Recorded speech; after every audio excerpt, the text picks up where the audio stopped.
Bom dia, pessoal! Tudo bem? Amanhecemos na beleza e hoje nós vamos falar sobre família. E a gente está aqui no Reduto Cafeteria hoje. A Bárbara gentilmente cedeu o espaço para nós. Muito obrigada, Bárbara. Você pode ver a xicrinha aqui, depois a gente vai tomar um café gostoso. Porque nós vamos falar sobre a experiência da mesa. E a minha convidada é minha tia, Clonilda. Tudo bem, tia? Tudo bem, um prazer estar aqui com Obrigada, você. Viu? Tá vencendo a timidez hoje. Sim. E por que eu chamei a minha tia? Porque o ano passado, tia... Não, no começo desse ano. No começo desse ano, ela me emprestou esse livro aqui, ó. Que se chama A Experiência da Mesa. É da escritora Devi Titus. E isso aqui foi um divisor de águas na minha forma de pensar como família, como mãe, como esposa. E eu falei, nossa tia, a gente tem que falar desse livro. A maioria das pessoas possível tem que conhecer esse livro, porque ele é uma bênção. Então a gente vai discutir os pontos que nos chamaram mais atenção sobre ele, mas eu recomendo fortemente que você adquira esse livro. Depois a gente deixa a foto para você, ou se você quiser já tirar o print agora, ó.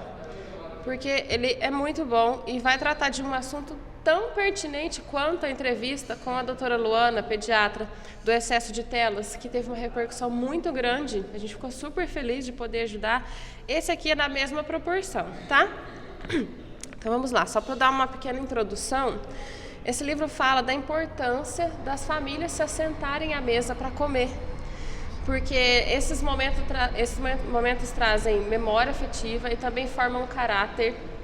Tem pesquisas, inclusive, que está escrito aqui, que afirmam isso, né? Que Sim. Fizeram pesquisas com pessoas que estavam presas, por exemplo, e a maioria deles, se não todos, não tiveram experiências à mesa em família. Sabe uma coisa que eu lembro muito? A senhora já assistiu Todo Mundo Odeia o Chris? E eu achava muito engraçado, a Rochelle, podia acontecer o que acontecesse, todo mundo tinha que se sentar à mesa e comer junto, né? E ela falava assim, eu não quero filho meu metido com droga, eu não quero cuidar de netos. Então, e ela trazia eles aqui, e ela sempre falava isso nos momentos à mesa. Sim. E é nos momentos à mesa que a gente passa princípios para os nossos filhos, forma caráter. Sem dúvida. Aqui fala que é onde o coração se conecta, né? Das pessoas. Conectar com os filhos através da mesa. Tem uma frase que diz assim que nenhum sucesso justifica o fracasso de uma família, né? E toda e qualquer família é legítima a busca dos pais pelo melhor pelos filhos, Sim. né? Todos nós cometemos erros, mas tentando acertar na educação, Sempre. Tentando acertar naquilo que é o melhor para os nossos filhos, nenhum pai sai por aí falar, eu vou sair para trabalhar para não dar aquilo para não dar o melhor para os seus filhos. É justamente o contrário. É o contrário, eles querem o melhor para os seus filhos. Mas nenhum sucesso vai justificar se a nossa família fracassar como família. Família é um projeto de Deus, né? É um projeto de Deus e Deus se importa muito com a família. Então a mesa é importante justamente por isso, porque nós criamos laços de afeto. Eu não posso olhar nos teus olhos se eu não me sentar à mesa com você. E o casal, para um esposo e a esposa se conectarem, perceber que há algo de errado, que a esposa está triste ou o marido está enfrentando alguma coisa, eles precisam estar conectados e a mesa faz essa conexão. É um lugar de comunhão e onde as pessoas ficam em igualdade, né? Porque igualdade, aqui, a minha tia podia ter 2 metros de altura e eu 1,5 m. Assentados à mesa, a gente tem a mesma altura. Nós nivelamos, né? Nivelamos naquele momento. A mesa é um lugar onde nós não usamos as máscaras. Porque na sociedade, muita gente vive de máscaras, né? Nós usamos uma máscara de perfeição, de que tudo está bem, que tudo está certo. E em casa, como família, nós podemos deixar essa máscara cair e ser quem nós realmente somos, com nossas dores, fracassos. E essa conexão é muito importante. A mesa não é algo que foi criado aqui na Terra. Ela foi criada no céu. O modelo da mesa. No livro, vocês têm que ler. O modelo da mesa foi dado de Deus para o povo de Israel, né? Que ali conduzindo o povo ali. Então não é algo que foi inventado aqui na Terra. Antes disso não havia a mesa como a gente conhece hoje. Não havia. A mesa foi criada para o tabernáculo. E Deus especificou que aquela mesa deveria ser especificou a madeira que ela deveria ser feita, que era madeira de acácia e coberta de ouro. Somos nós. Sem Deus, porque nós, sem Deus, nós somos uma madeira bruta. A acácia, diz que ela tem muitos nós, ela tem muitas imperfeições. E o ouro cobre essa imperfeição. Então representa nós. a mesa somos nós, e o ouro que recobre seria a presença de Deus fazendo parte daquilo ali. E as famílias precisam. Eu posso negligenciar isso para minha família, que eu não preciso de Deus, que eu não preciso estar em comunhão com Deus, e eu vou pagar um preço por isso. Eu crendo ou não crendo, eu vou pagar um preço por isso, porque eu vou perder tudo aquilo que Deus me proporcionou através da mesa, através da comunhão. E quando ele fala da mesa, ele ainda fala assim, que sobre a mesa era para ser colocado o pão da presença. O pão da presença nada mais é que o próprio Senhor Jesus. Então, quando eu me assento na mesa, muitas vezes nós nos assentamos para quê? Apenas para comer, para satisfazer uma necessidade que todo ser humano tem, que é alimentar o seu corpo, dar saúde ao seu corpo através da alimentação. Mas é muito mais do que isso. Quando eu sento na mesa com essa convicção, com esse entendimento de que não é apenas para que eu alimente o meu corpo, mas que aquele momento pode ser um momento que eu vou alimentar o meu espírito através da presença do Senhor Jesus ali, que eu o convide para estar ali, é totalmente diferente. Você se senta à mesa sabendo que Jesus também está ali, né?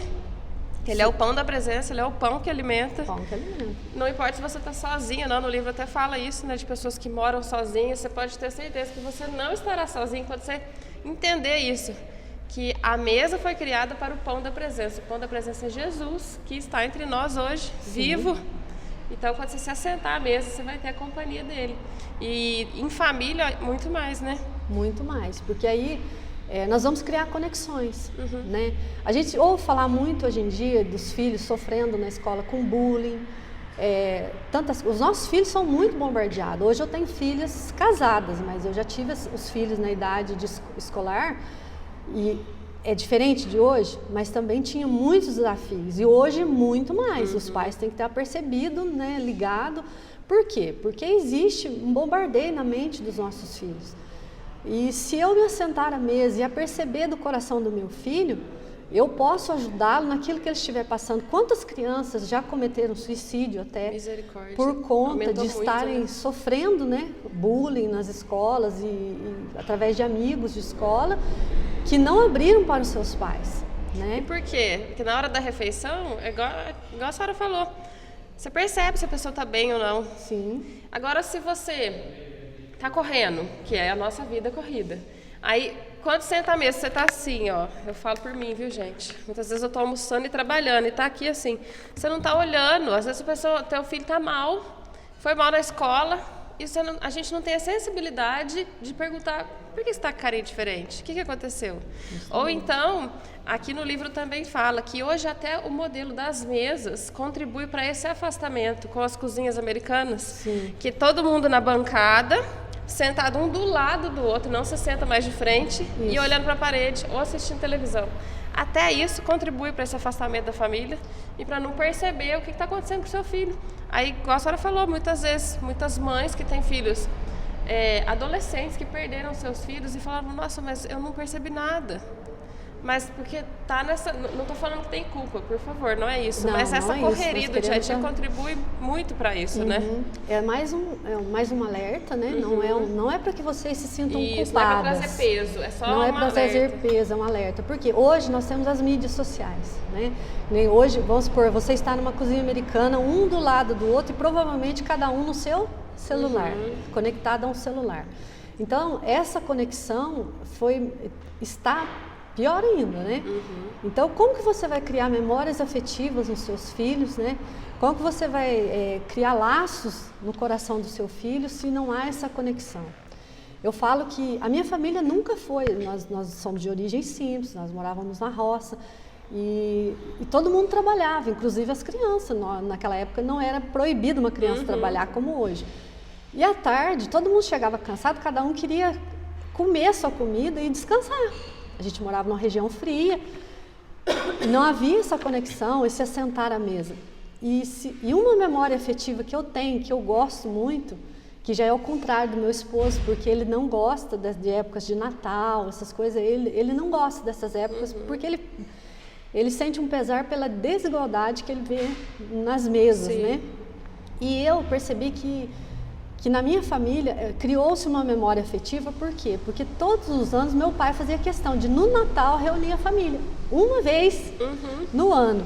Mas eu tenho essa memória afetiva, então eu quero essa memória afetiva na minha família.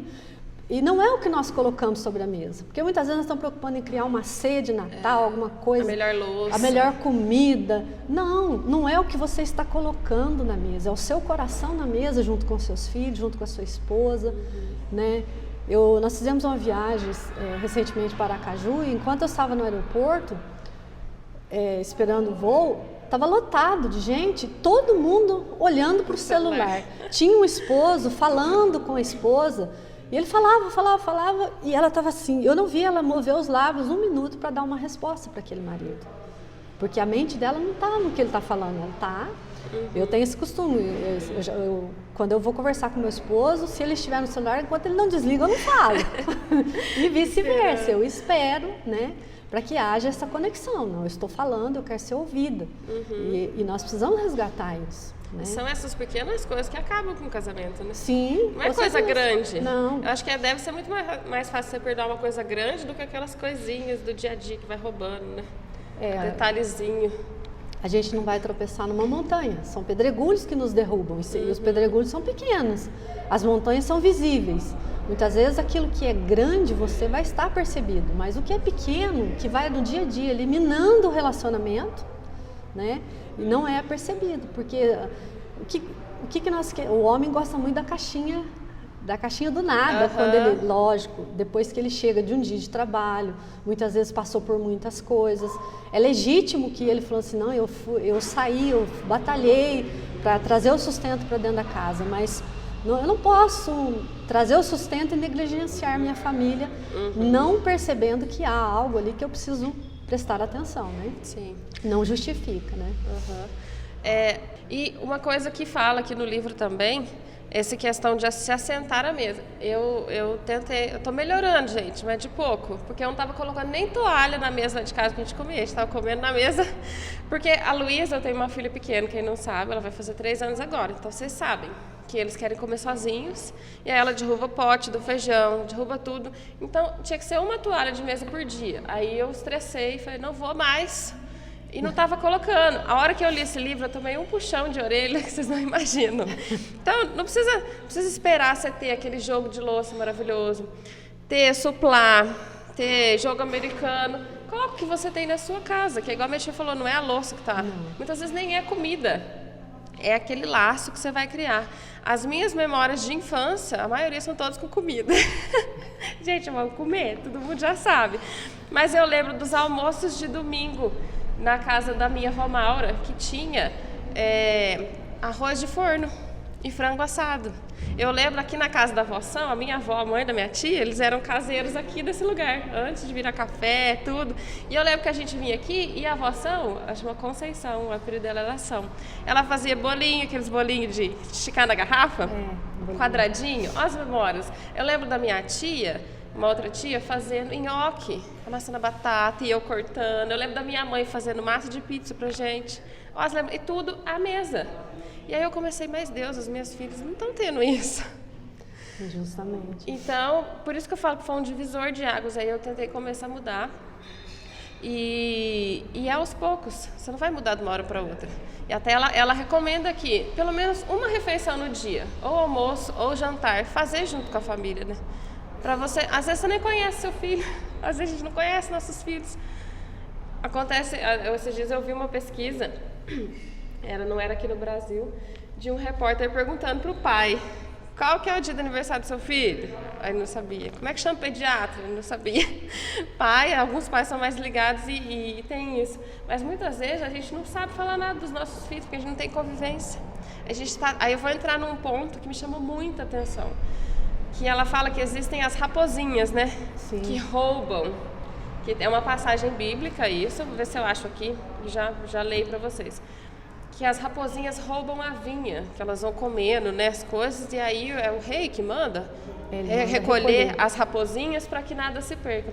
E uma dessas raposinhas que nos roubam em família é o excesso de coisas, estar ocupado por coisas demais. E, gente, não é fazendo coisa ruim, ocupado demais fazendo coisas boas. Isso. Foi a parte que mais me pegou no livro. Sabe aquele dia seu que é super cheio, você pega o filho da escola leva para não sei aonde, depois leva para o esporte, depois não sei o quê. Ou então mesmo a gente, ocupado demais, fazendo várias atividades, igual a minha tia falou, sempre procurando trazer o melhor para os nossos filhos, mas muitas vezes tudo que eles precisam é a nossa presença e não o presente que a gente quer trazer com o trabalho que a gente está lá fora. Então eu queria que a senhora comentasse um pouco disso, enquanto eu vou achando aqui, porque eu quero ler, vocês têm que escutar. O presente não substitui a presença, né? E é realmente isso que acontece. Nós estamos ocupados demais com coisas boas, buscando trazer coisas boas para os nossos filhos ou proporcionar coisas boas, uma vida, né, de conforto para os nossos filhos. E, no entanto, eles estão muito mais necessitados da nossa presença do que qualquer outra coisa. Né? E como você citou das raposas, justamente no momento em que a vinha estava pronta para ser colhida, as raposas, né, começavam a estragar, porque um cacho de uva ele é bonito quando está inteiro, se é tirado alguma parte ele fica feio. E eles pegaram as raposas maiores e deixaram as pequenas, mas as pequenas, de pouquinho em pouquinho, elas faziam estrago. Então esses momentos, esses pequenos momentos que nós negligenciamos com a nossa família pode fazer um grande estrago no relacionamento, né? E eu tenho uma experiência disso, que eu tenho 2 filhas, hoje são casadas, são uma bênção de Deus, mas quando elas estavam na fase de escola, entrando na pré-adolescência, e nós tínhamos trabalhos que nós desenvolvíamos na igreja, nós tínhamos equipes que a gente cuidava, nós tinha metas que nós tínhamos que bater, então sempre a gente estava ocupado, praticamente nós ficávamos a semana inteira ocupados com as atividades que nós tínhamos. Um dia era estudo, outro dia era algum trabalho de célula que nós fazíamos, que era visita nas casas, era como se fosse a igreja na casa, coisas boas para ajudar famílias, pessoas com necessidade. No entanto, chegou um momento que nós nos deparamos com uma situação dentro da nossa casa que nos fez parar. Deus pediu que nós parássemos e desse uma atenção, né? Ele foi bem claro até, ele falou assim, voltem. Na Bíblia tem uma passagem da ovelha que se perde e ela precisa de alguém que vá lá e a resgate, porque ela não sabe voltar sozinha. E foi isso que Deus pediu pra gente, volta lá e resgata a ovelha que se perdeu. E essa ovelha nada mais era que uma filha minha que estava dentro da nossa casa, morando conosco ainda solteira. Só que o fato de nós entendermos que o que nós estávamos fazendo era importante, ela não era obrigada a saber, entender, né? E ela não entendeu da forma que eu entendi. E aí Deus pediu que nós parássemos, né, e voltássemos atrás e devolvesse para os nossos filhos a atenção que nós tínhamos tirado dele, porque nós estávamos ocupados demais fazendo coisas boas para outras pessoas, tentando ajudar outras pessoas, né? E é legítimo, né, o que a gente estava fazendo. Totalmente. Mas, no entanto, o que é mais importante que a minha casa? O que é mais importante que os meus filhos? Eu posso ter muito sucesso lá fora e fracassar na minha casa, que isso não vai preencher o meu coração, não vai dar alegria, né, de eu ver a minha casa bem construída, bem cuidada, né, bem tratada, né. Ó, eu achei a parte do livro que fala, vou ler só algumas partes para não ficar cansativo para você que está ouvindo, ó. Esse é um subtítulo, a estabilidade emocional se consolida à mesa.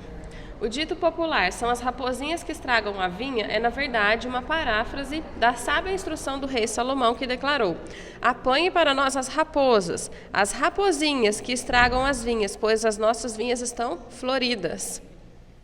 Aqui, ó, no entanto, as raposinhas do excesso de atividades e da complacência estragaram a vinha da família, danificando flores em sua vida. Não são as coisas erradas que fazemos que atrapalham nosso tempo de qualidade juntos. Em geral, nossos dias se tornam estressantes e cheios de frustração porque fazemos coisas boas em excesso. Nossa, isso fez... Sabe aquele emoji que é a cabecinha explodindo assim, ó? Fez na minha cabeça. Uma década de pesquisas revela que uma experiência familiar positiva à mesa é o evento mais significativo para o desenvolvimento emocional das crianças dentro do lar. Vocês têm noção? São 10 anos de pesquisa e chegou nesse resultado aqui, que é uma coisa tão simples. O excesso de atividades é uma raposinha que estraga vagarosamente a vinha da conexão emocional da família. Os aspectos essenciais do coração humano, aprendizagem, vínculo e relacionamento que proporcionam segurança e sentido. Às vezes a gente acha que os nossos filhos não têm confiança de falar, contar as coisas pra gente, mas não tem conexão, né? Não criou, né? Uma conexão. Não foi criado, ó. Quando corremos de uma atividade para outra, temos poucas conversas significativas. Aí é só aquele lá, e aí, tudo bem? Como é que foi a aula? Onde você está indo agora? Não tem conversa profunda, né? Não. E passamos tempo desconectados uns dos outros, isolados nos próprios interesses. Aqui, se sua família não se reúne regularmente para comer, pergunte-se: o que estou fazendo é mais importante do que uma refeição com a minha família? O que estou sacrificando a fim de fazer o que eu quero? Então, gente, igual a gente já falou, a gente não quer trazer peso sobre você, mas jogar luz num assunto que é muito importante, para que chegue na adolescência e não aconteça coisas que você não olha para trás, mas o que eu fiz de errado? Eu sempre fui uma mãe esforçada, um pai esforçado, eu não sei o que aconteceu, eu não sei o que eu fiz de errado, onde foi que eu errei. Talvez seja nessa pequena coisinha chamada mesa. Aqui, ó, agora eu tô entendendo, foi até proposital, tá só a xícara, um vasinho de flor, não precisa mais que isso, porque o que está importando aqui é a nossa conversa. Sim. Não é o que está posto. A conexão que está sendo criada, né? E que pode ser uma ponte, né? Nós estamos construindo uma ponte. O que eu vejo? Nós precisamos parar, derrubar as muralhas e construir pontes. Sim. Porque hoje o que mais tem entre as famílias são muralhas, nos relacionamentos. Porque eu estou sempre esperando que o outro dê o passo de mudança, e toda mudança que eu desejo pode começar de mim. Né? Ela pode começar de mim. Pode e deve, né? Deve começar de mim. Então, ao invés de você construir muralhas nos seus relacionamentos com seus filhos, falar que você tem dificuldade, crie pontes, faça ligações, né? Eu creio que uma das coisas positivas que a pandemia, ou negativa, conforme a família, que a pandemia trouxe, que foi que ela colocou a família junto de novo. Sim, e muitos pais perceberam que eles não conheciam mais seus filhos e que os filhos estavam morando dentro de casa, mas eram estranhos para os seus pais. E vice-versa. Sim. Porque na correria do trabalho, né, cada um às vezes chega, faz a refeição longe um do outro, né, no quarto. Os horários, né? É o que a gente está falando. Cada caso é um caso, mas é algo para se pensar. Sim. E não é impossível que no meio de uma semana, de tantos dias, né, eu não possa criar um dia para que a gente esteja junto, né, e criar essa ponte e conversar. E às vezes não é um almoço, mas é um café da tarde. Sim. Que você vai tomar com a pessoa. É uma refeição, eu sempre gostei, né? Então, um dia minha filha falou assim: aí, mãe, ela ouviu falar sobre isso, ela leu o primeiro livro, depois que ela me emprestou. Aí ela falou assim: olha, mãe, você faz isso, você nem sabia. Né? Então, ela percebeu essa conexão. Ela falou: mãe, você já faz isso. Eu li o livro e isso me fez enxergar que você já faz isso. Porque sempre que a gente tinha chance de sentar à mesa, eu puxava um assunto para que houvesse essa conexão, né? Porque às vezes o filho está lá, não quer falar, está com vergonha de falar a respeito de algum assunto, e se você vai construindo essa ponte, você chega até o coração dele, né?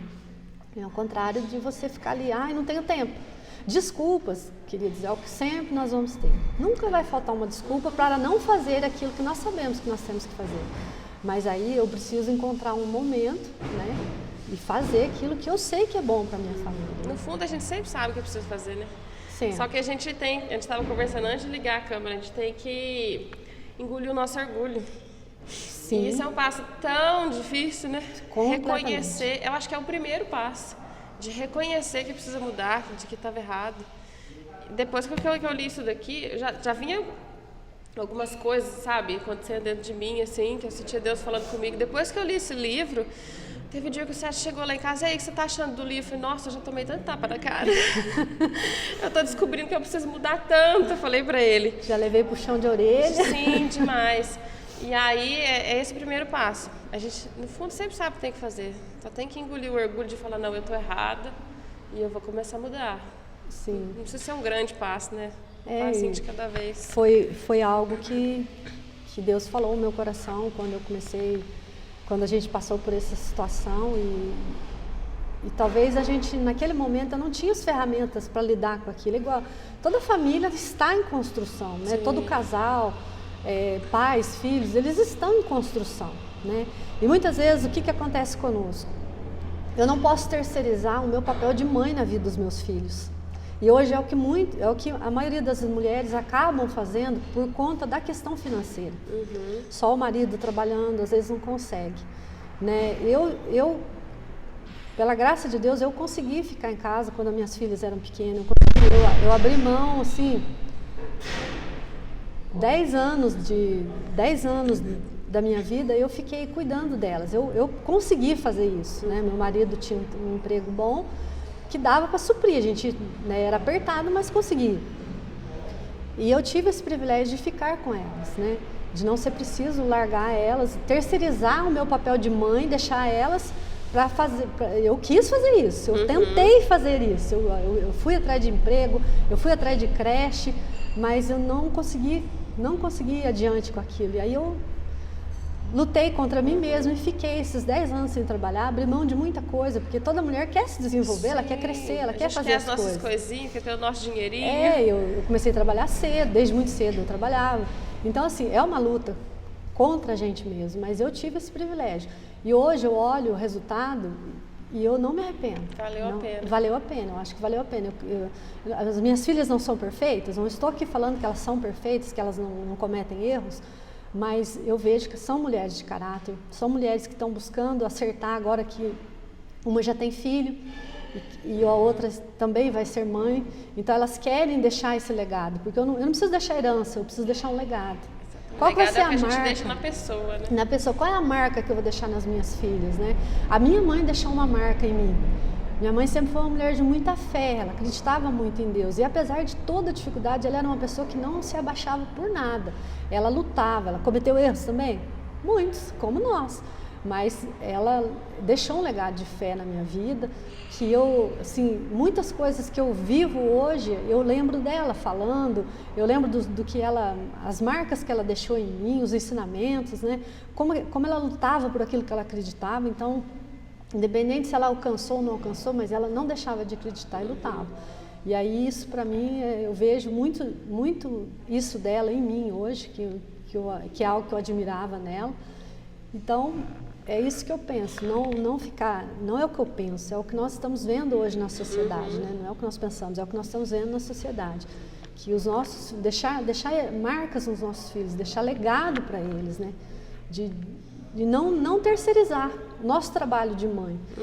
Aí uma mãe pode falar assim, nossa, mas eu chego em casa tão cansada, eu trabalhei o dia todo. Isso não te isenta do trabalho de ser mãe, né? Não isenta. Você vai ter ser mãe, então... Você vai ter suas conquistas, sim, mas você chega em casa, você não é mais a trabalhadora, você é a mãe, você é a esposa, você é aquela que o teu filho está precisando, teu marido precisa. E vice-versa, né? O marido chega em casa cansado, não significa que a esposa também não tem necessidade, ela tem, né? A doutora Luana também comentou disso, desse terceirizar a maternidade. A gente está fazendo isso, a gente terceiriza para a televisão, para o celular, não só para outras pessoas, né? E chegou a hora da gente reassumir esse papel, porque está refletindo de forma muito negativa nas crianças hoje. Eu quero só lembrar de 2 experiências que a autora citou aqui no livro antes da gente encerrar, que eu achei marcante. Uma delas, ela conta que tem uma mulher que ela estava no seu 2º casamento e ela foi, a escritora, a Dev, ela tinha uma casa, né, onde mulheres iam para passar tipo uma semana, uma temporada, para aprender com ela, mulheres que já estavam cansadas, que estavam passando por um momento difícil. Então era tipo um refrigério e era uma casa de treinamento. E essa mulher foi conversar com ela, falou, já estou no meu 2º casamento, eu amo meu marido, mas a gente não consegue ter uma conexão legal, não sei o que acontece. E aí a Dev perguntou para ela, mas vocês se sentam à mesa para comer? E ela percebeu que desde quando eles se casaram, eles nunca haviam comido juntos. E aí ela deu uma tarefa para ela, né, para eles sentarem pelo menos uma refeição e começar a comer juntos, para ter conversa, sem celular, sem televisão. E dali em diante o casamento dela mudou. E a outra situação que me chamou a atenção é de uma mulher que também foi para essa casa e o marido dela, ele fazia colheita por empreita. Então ele ficava tipo meses em uma cidade, depois ia meses para outra, era um trabalho sazonal. E ela largou o emprego dela, acho que ela era enfermeira, alguma coisa assim, para ir acompanhar o marido. E ela era que cozinhava para essas pessoas, porque o marido tinha as máquinas, então eles chegavam em certa cidade, contratavam os homens, era tipo 20 homens, e ela fazia as refeições para eles. Café da manhã, almoço, jantar. E tinha vezes que eles iam até meia-noite, aí que eles iam jantar. E ela estava muito cansada, porque ela falava, de vez em quando ela falava para o marido dela, esse povo está cansado, eles trabalharam o dia inteiro, por que eles não saem da mesa? Eles jantavam e ficavam conversando e dando risada e comentando do dia. E ela querendo dormir, e aquilo irritava muito ela.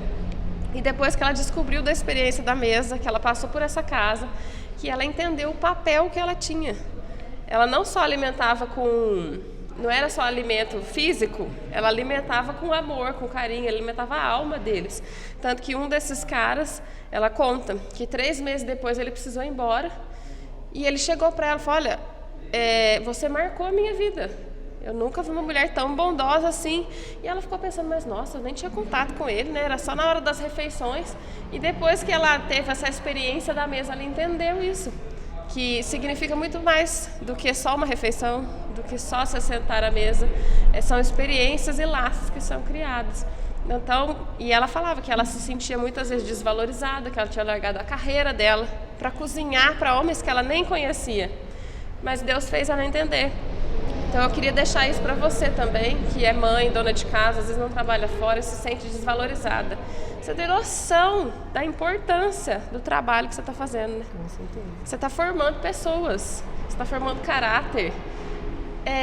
Não tem nem como explicar, colocar em palavras a sua importância. Então, o dia que você se sentir desvalorizado, que você achar que seu trabalho não tem valor nenhum, lembra disso.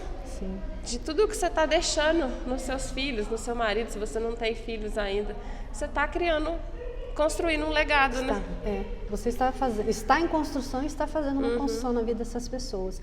E uma outra coisa que eu gostaria de deixar é que uma mulher me falou isso uma vez e aquilo ali falou, realmente ela pensou de forma prática. Ela falou assim, na minha casa, nós recebemos as pessoas na sala. O quarto é um lugar de descanso. Se o meu filho entra pela porta com a namorada e fala, eu vou ficar no quarto porque eu quero ter um momento de sossego, ela não permite, porque ela falou assim, não, o quarto, lugar de receber é na sala. O lugar de se alimentar é na cozinha. Então a casa ela foi criada com esse formato. O quarto é o lugar de descanso, a sala é o lugar de você receber, a cozinha, o lugar das refeições, da conexão. E o quarto, ela falou assim, enquanto os filhos delas moravam embaixo do teto dela, ela não permitia que eles entrassem no quarto, trancassem a porta e falassem, aqui é o meu espaço e eu não permito que ninguém entre. Ela falou, por isso que muitos filhos entram para o quarto, fazem coisas que os pais não sabem o que eles estão fazendo e às vezes chega a cometer suicídio através de muitas coisas que eles têm acesso através de internet e tantas outras coisas. Você não sabe quais influências estão vindo sobre a vida do seu filho através daquilo que ele vê, daquilo que ele ouve. E, por exemplo, quando eu dou ao meu filho uma liberdade que ele ainda não tem maturidade para lidar com aquilo, eu estou colocando ele num território que vai levar um território perigoso, porque ele não tem autoridade para administrar aquele território.